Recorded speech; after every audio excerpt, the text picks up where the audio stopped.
It's not every day that you stumble upon a place that truly takes your breath away. Today, we are going to one of those places. South Africa is blessed with incredible natural beauty, and here in the Amatola district of the Eastern Cape, there's everything a hunter and outdoorsman could possibly want. Green pastures, thick Afromontane forest, towering cliffs, rivers, valleys, and high altitude mountains. This episode takes us to Nyala Falls, a property recently purchased by owners with big plans to reintroduce populations of indigenous game and to open up to the hunting market. We've been invited here to check the place out and to go after some of the problem primates that have been destroying avocado, citrus, and pecan plantations on neighboring farms. Our old enemies, vervet monkeys, and chacma baboons. Over the coming episodes, you'll see us crawling through thick forests, perching on cliffs, and navigating mountain passes in an effort to target some of these primates. A big challenge in such a thick, mountainous environment, but the perfect job for my purpose-built varminting rifles. We'll also be camping alongside a waterfall and following the river through a winding ravine in search of rock hyrax, the perfect test for some of the new air guns and optics that have yet to be hunted with on this channel.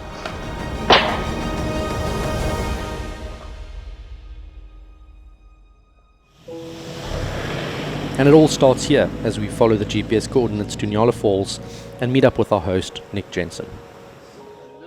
This being our first time on the property, Nick offers to give us a tour, and we hop on the back of his bakkie to begin scouting up one of the valleys. With only 3 days here, we want to make every moment count, and there's no time to waste. I've decided to grab the 22-250 for this outing, the perfect tool to quickly and ethically take down monkeys and baboons. Why is our primary focus on monkeys and baboons, you may ask? Well, this property has the perfect terrain to support primate populations, with thick indigenous bush carpeting rocky hillsides and a buffet of food in the valley to steal. It won't be easy finding them in this terrain, but with Nick and I both scanning the hills intently, we know that it's just a matter of time.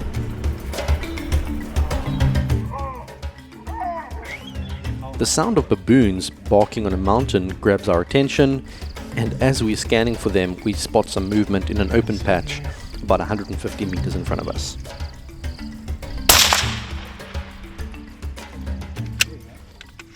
Come on.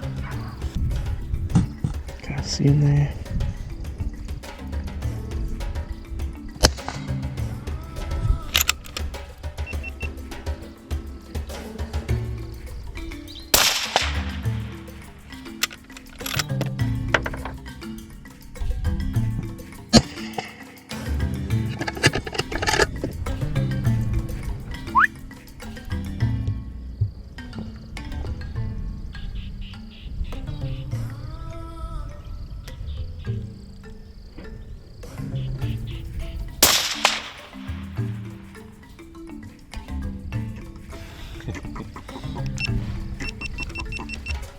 I was really disappointed to discover that I'd mistakenly set my scope cam to only record at 30 frames per second instead of the usual 240, which means no slow motion replays of this footage, unfortunately. But it is what it is, and it's not over yet, as one monkey from the retreating troop makes the fatal mistake of looking back.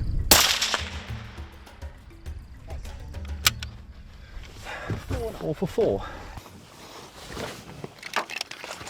Well, talk about a perfect start. Nick wanted to show us around the property. You know, when hunting a new property, it's always a good idea to get your bearings and get an idea of what's around you. So we hopped on the back of his bakkie, started driving up one of these new mountain roads that they've been working on, and all of a sudden, just monkeys start appearing. Managed to get 4 of them with the trusty 22-250. We specifically chose to pick up this gun first, just because being unsure of what distances we might get opportunities at, didn't want to grab the air gun and then, you know, see baboons or warthogs or something at a longer distance. So 2250, and it paid off. This is the first monkey out of 4, slightly smaller one. Yeah, drilled him perfectly. And then as the rest started running a bit further away, distances started to become a bit further. But yeah, 2250 shoots so flat, I could just hold right on, pull the trigger, and it all went down. So let's go find the rest. I'm not sure how good the footage of these next two will turn out, because this is right in the shade and I'm using one of the old GoPro 6s on this gun. So yeah, we'll see. But one was on this side, I see it over there, another one over here, and both perfect shots. I've started using ELD match bullets recently.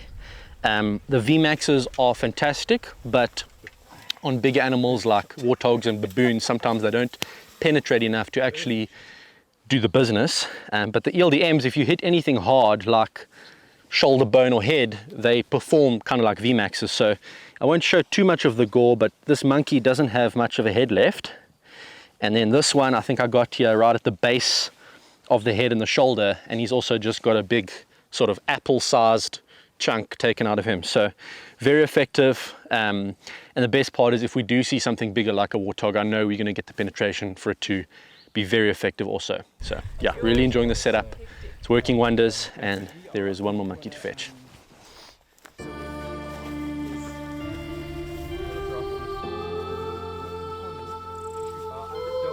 This has been exactly the start we wanted, but the day is still young, and we soon find ourselves back on the Hilux and ready to tackle the next exciting section of the property as we leave the tranquil valley behind us and begin climbing a freshly made road up the mountain.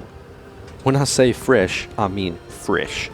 Many of these roads did not exist a week ago, and road building through new parts of the property is just one example of the hard work that Nick and his team here at Nyala Falls are tackling.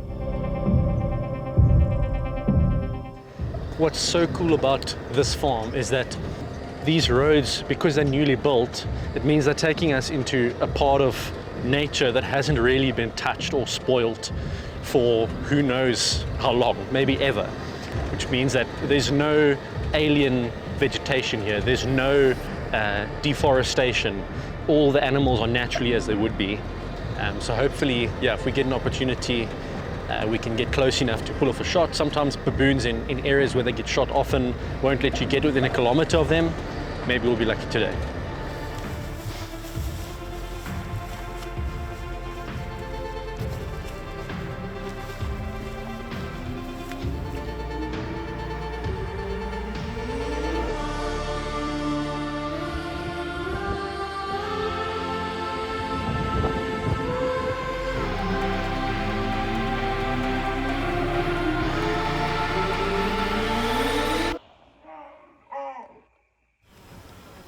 Nick leads us on a short walk through the bush to a point at which the ground just falls away from underneath us.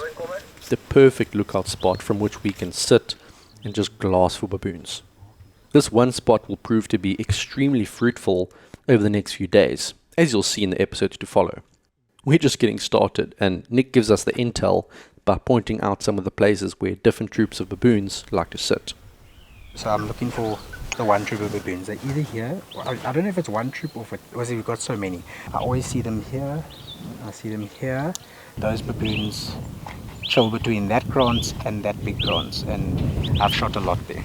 Listen, we've got an overpopulation of them in the area, that's for sure. It's not really citrus season yet, satsumas are coming out, but like a little nachi thingy, and they'll just go through and they'll obliterate an orchard.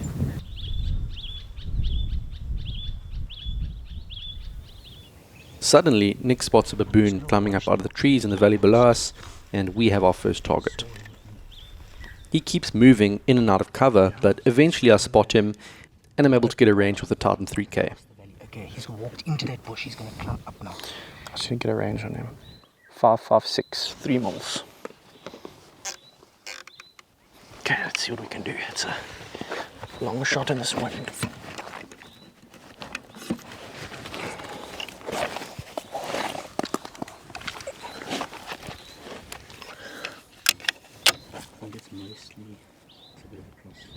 Wind right to left, I think, eh? Ready? here.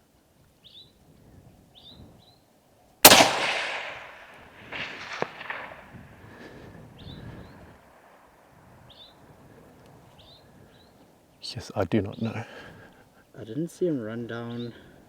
I also don't know. I don't know if he dropped or if he jumped, but it didn't sound like a hit. Without a slow-mo replay to confirm, it wasn't easy to tell, but on this footage we can see the bullet make contact perfectly on the neck and shoulder region. At this frame right here, he wouldn't have lasted more than a few seconds. That's our first baboon out for the count. I'm sure we'll see a couple more moving in the open. I just need to be quick. Sure enough, this baboon makes the mistake of popping up much closer than the first, and it's an easy shot. Oh, you smoked. There you go. Well done. Patience pays off. Yeah. It's a good thing Wow. you just sat here, but So we've been sitting here on this cliff. Beautiful, beautiful spot. The views from up here, I mean, the images speak for themselves. It's one of the most beautiful scenes I've ever seen. And we could hear baboons. We know that this is a baboon hotspot. You can see the cliffs where they like to sit. You can see there's water down there for them. You can see there's lots of natural food in these bushes for them. But in thick vegetation like this, there's just never any guarantees. They're smart animals. But then Nick spotted one just closer here. I think I ranged it at like 200 meters or something, and just in plain sight, and I was able to extend the bipod, get crouched nicely behind it like this, lean into it a bit, had my magnification on 15 times, hit record, and absolutely drilled him. So successful day with the primates. 4 monkeys down and at least 1 baboon. dragged the thing over like 3 hills.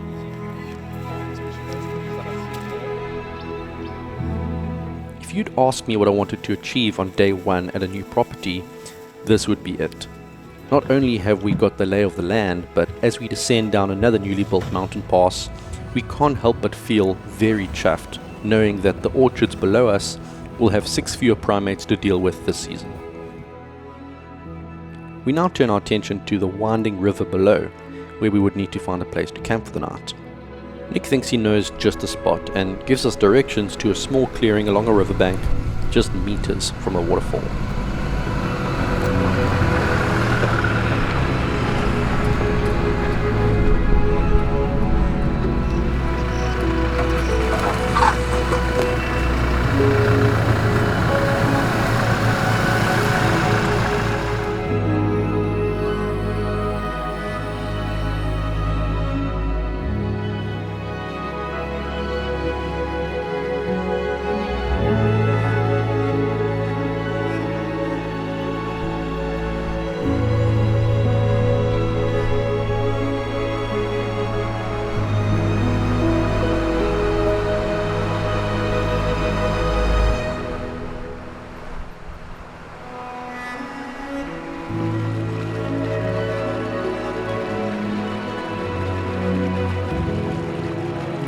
Well, it's just gone 4 p.m, so still plenty of daylight remaining, but I'm sunburnt. It's been a long day. We've got some good shots down, and I think it's time to wind down for the day and enjoy some time at camp. This is what I really enjoy about these type of hunts. It's not just the shooting, it's about getting to enjoy wild places. And this evening, we have positioned ourselves right next to the Koenup River, just upriver from a waterfall, and we'll relax a bit for the evening.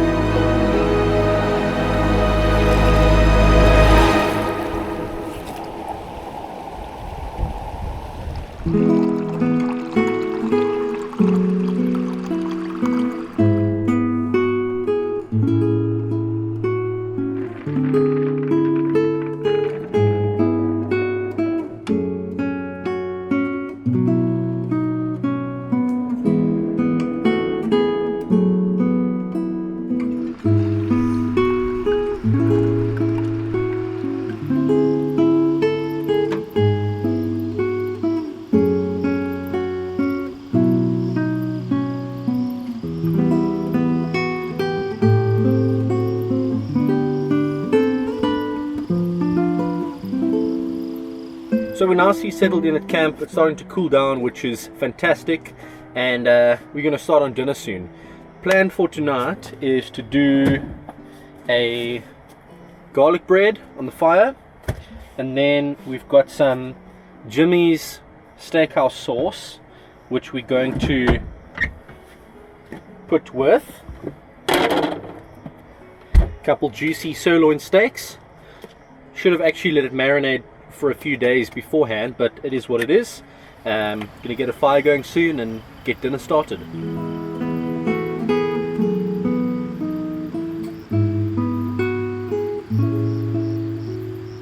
The cadence of life in the bush is always changing.